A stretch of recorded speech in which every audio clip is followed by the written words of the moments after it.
31 Storm Tracker Chief Meteorologist Jeff Castle with 31 Triple Doppler. Well, good evening, everyone. All eyes on our next big weather maker coming in the middle of next week. Couple things that we're going to be fine-tuning with the forecast as we get closer. Number one is going to be the timing. How quick does this move in on Tuesday, or is it an after dark event? Number two, which will kind of play into the timing, what sort of impacts is it going to bring once storms do arrive here in the Tennessee Valley? All indications are this is going to be late on Tuesday, maybe as early as late evening. But some of the information, including this model I'm going to show you, indicating after midnight. Storms will get going across Arkansas, Texas, Louisiana sometime Tuesday afternoon. They'll organize into a fairly solid line as they track into Mississippi. You can see the timestamp here.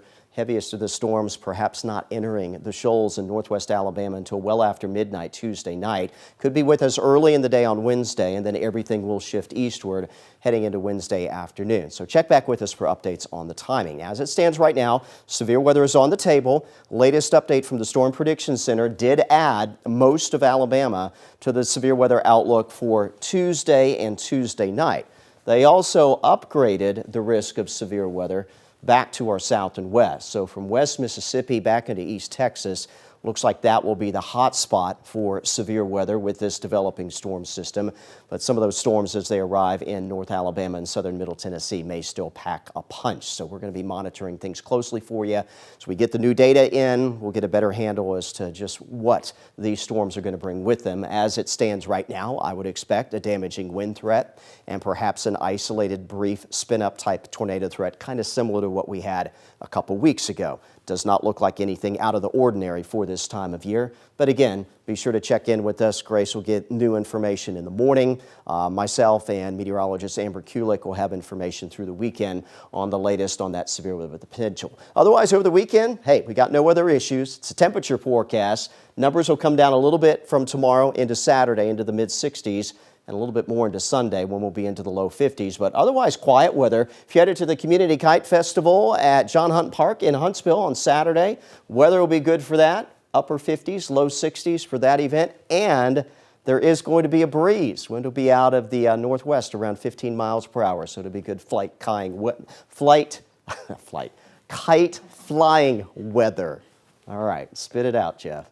If that is not what you're doing, but maybe headed downtown in Huntsville, Mardi Gras Parade also rolling on Saturday, and the weather will be absolutely perfect for that, but probably want a jacket. There's also a Mardi Gras Parade that will take place in Decatur heading into Saturday evening. No weather worries for that one either. We're clear right now on Wave 31 Triple Doppler, and we'll stay that way until that next system rolls in the middle of next week. Clear tonight, a little cold out the door, but otherwise quiet Friday morning.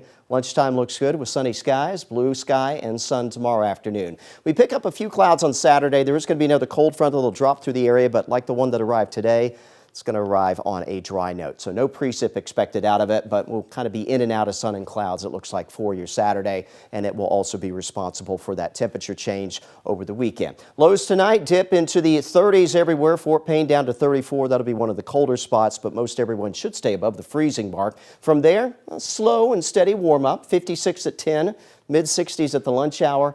And tomorrow afternoon, not bad. Upper 60s, and I think a few of us will hit the 70-degree mark. We'll go 68 Fort Payne, Collinsville, Albertville the same, New Hope, Owens Crossroads, Huntsville around 70, 71 Decatur to Falkville, and if you're out here in the Shoals, northwest Alabama, 71, 72 degrees will pretty well cover it for your Friday afternoon. Here's your Wave 31 Storm Tracker 10-day. Again, the weekend a little cooler, but at least it'll be quiet. Sunday morning, Monday morning, light freeze is expected. Don't plant yet. I've already told you that. So that's one reason why we can still get to freezing or below this time of year. As we head towards the middle of next week, again, watching late Tuesday night into Wednesday for some stormy weather. That will be followed by another cool down on the way after we briefly get back to around the 70-degree mark ahead of those storms on Tuesday. You know, I'm tempted to break out the shorts, but it's probably too soon. Just like you said, it's too soon to plan anything, right? You know, yesterday, you could have done that. You'd Yeah. been fine wearing shorts. It's going to be a little bit cooler for that for the weekend. Yeah, but I did. We'll get there. We'll get there. Just I did have on flip-flops today, Jeff. Can't help myself. We'll be right back.